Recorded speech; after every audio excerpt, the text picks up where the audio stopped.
But Samsung engineers, they were allowed, their executives up at the top allowed them to use ChatGPT because it was incredible. 2023, you could use it to do all kinds of research and everything.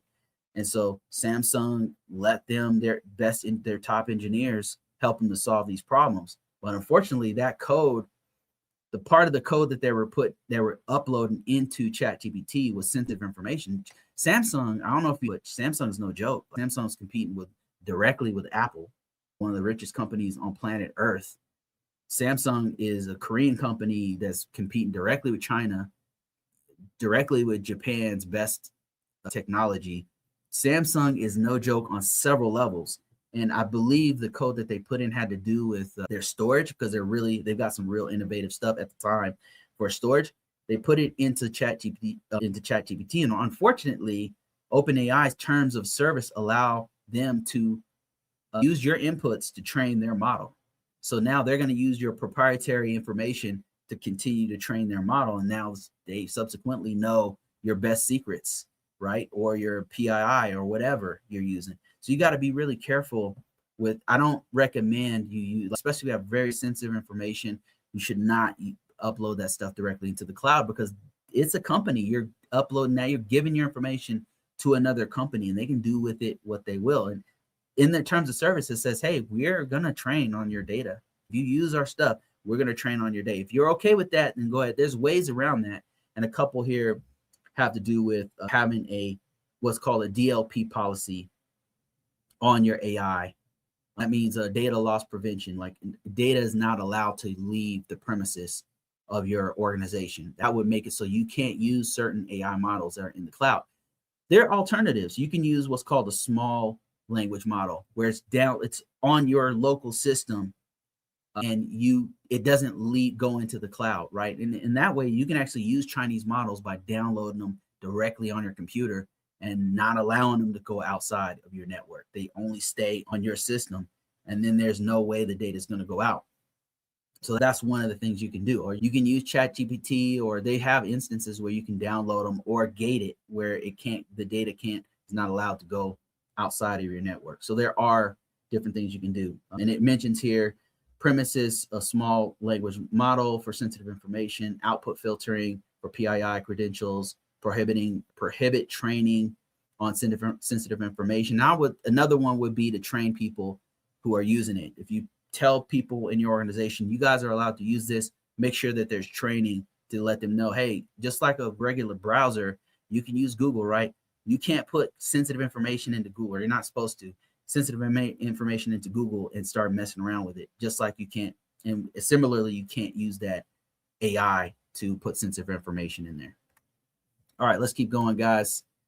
Beat that one into the floor. And we don't have many after this. I think this is our last one, last couple slides. All right, so I'm going to make this quick. I'm going to stick straight to, make this concise and stick to the stuff we really need to know.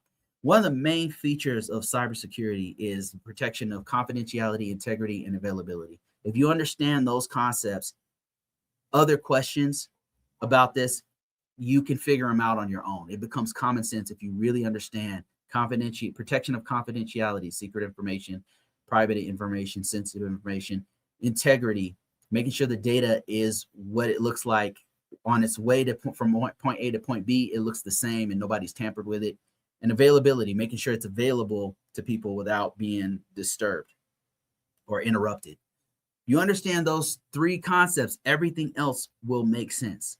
And we've already talked about confidentiality and making sure that there's encryption and data at rest, data in use, and data in transit, right? We already talked about confidentiality. Now let's talk a little bit about integrity and availability. How do we protect AI models in this way? There's a couple. Let's look at the attacks. So one is called an output integrity attack. So this is a man-in-the-middle attack on an outbound channel where the model produces the correct results, but the pipeline between the model and the customer, the consumer, is compromised. So this one we talked about extensively, but how do we protect against this one? Cryptography is one way, cryptographic signing of output at inference. So we've signed the data. So if anybody tampers with that information, it will corrupt it. It won't go through. Another one is TLS on the output pipeline. Another one is immutable output logging, meaning they can't go through, it's logging everything that's happening and nobody can go through and delete it or remove it. So it's there permanently. So you can always come back and see who messed with what and when. So those are a few different ways that we can protect the output integrity from an output integrity attack.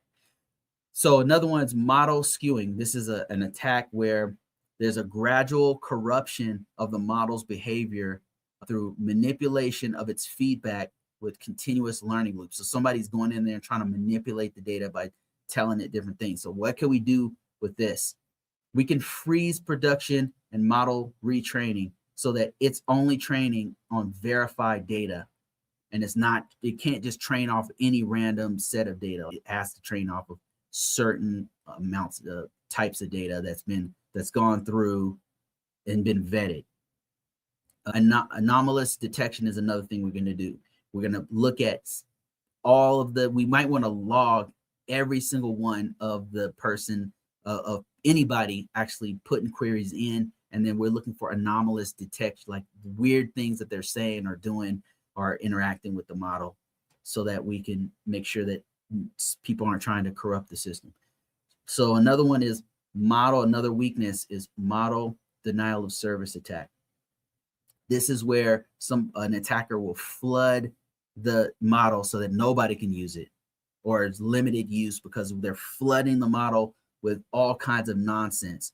And so this is what they'll do is flood the inference API with excessive, expensive request to deny service from anybody else, and then rack up a huge bill. Now, this is a real thing that happened. Check this out. So an attacker discovered a public API AI writing assistant had no rate limits.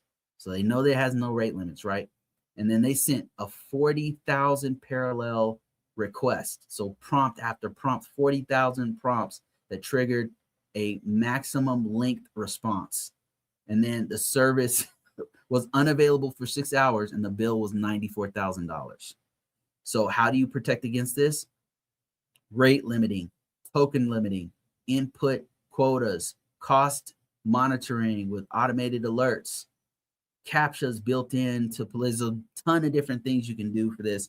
And you got to put this stuff in place, especially for publicly facing AI. Okay, so another weakness, we're almost through these. There's a couple really important ones. Excessive agency and insecure plugin design and over-reliance. And we'll cover these real quick.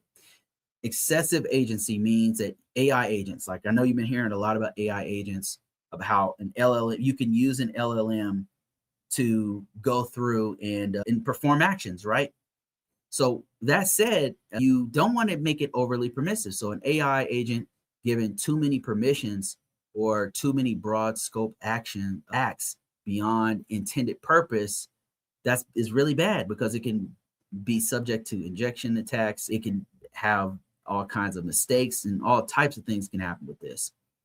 Case in point, so a study by Microsoft 365 Copilot in 2024, researchers demonstrated indirect injection via malicious email caused a Copilot to forward all user emails to external attackers' address, and the root cause was unrestricted send permissions and no scope limit. So they didn't put restrictions on the agent that they put out there, right?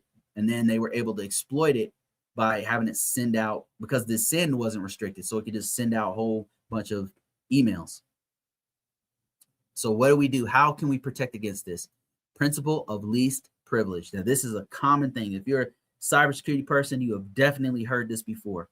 The principle of least privilege means you only give people privileges that they need to do their job, and nothing more and nothing less. If you have a financial AI, you're not going to give that financial AI permissions to mess around with operations. If you have an operational AI, it's not going to be able to tamper with finances or touch any part of that. So it only has privileges that it needs to do its job, and even that is restricted so it can do its job. Okay, let me see what's going on with TikTok. Let me fix that real quick, and we are back. Okay. Human in the loop is another one. If you have high impact actions like payments, like you have to send out payments every first Tuesday of the month or whatever. You might have to have that go through a human. Yeah, the AI is doing stuff in the background, but the final decision goes to a human being that says, okay, yep, this is good. I've read through all of this list. Let's go ahead and do that and read through it thoroughly. That's their whole job, is to go through and approve these things and look through every single one of the transactions that are above 10,000 or whatever dollars. Okay. Another one is insecure plugin design. What is this? So this is where an AI plugin tool, it lacks proper input validation, authentication, and scope controls. And this leads to all kinds of problems where it's subject to injection attacks, and it can be used to allow overly permissive things to users who are coming in. There's all types of stuff that you can do when you have an AI put into a plugin. And unfortunately, this is what's happened in real time with OpenClaw. This is what's happening with OpenClaw, where different parts and pieces have either excessive privileges to the agent, or they created a plugin, an AI plugin that has poor input validation, poor authentication, poor scope. This is what's happening with vibe coding too. People are making these AI variants or these tools that use AI, but they're not thinking it through properly. They're not looking at the security features of it. They just want it to work. And then there's all these bugs in it. So what can you do? Treat the plugin input as untrusted. Do not trust and do not verify. Don't trust nothing. Make sure that all the data is validated before it goes in, including people putting stuff in there. Minimize the scope of permissions for the plugin itself. And I would say another thing that's not here is scanning. Make sure once your code is done, you do a final scan or even continuous scanning like the big boys do. That's what they do. They're continuously scanning and looking for vulnerabilities always. And then finally, final one here is over reliance, and I'm going to open it up. So what is this? This one right here, I think is going to become more and more huge, because as more people come on board and realize how incredible AI is, they're going to rely on it more and more. So this is actually not an attack by an adversary. It's a failure where humans trust AI output without appropriate verification. I am definitely, this one right here has hit me a couple times. It's so good that you don't look at the output, but you always have to look at the output, especially if you're in the medical, legal, security space. You always have to look at the output. So what can we do to make sure this doesn't happen over reliance on this? Now, let me give you a case of where this actually happened. In 2024, and actually this is happening this year, all the way up until now, lawyers are submitting legal briefs. And in this one case in 2024, our lawyer submitted a legal brief written by ChatGPT that cited 6 non-existent. It hallucinated a couple court cases. And then the AI, they sound plausible. They sound like it's could something to happen, but the judge caught it. And now they face sanctions for failing to verify that. So this happens. What can you do? Have a human in the loop to review high stakes decisions, like the court decision. That's a huge one. Like paying bills, like anything with financial or medical or legal. This stuff really should not just be rubber stamped. You have to look at everything. The AI is not perfect. As much as cool as it is, it does make mistakes. So we have to be very mindful of those things. All right, guys, that's it for this one. On the next one, I'm going to stay on here and answer some questions. But for the Sec AI Plus portion, we're done. I'm going to cover more on Domain 3 next week. Yeah, next week. I'll let you guys know if it changes. But next week, it's going to be Domain 3. We're going to start on that one. Domain 3 and 4,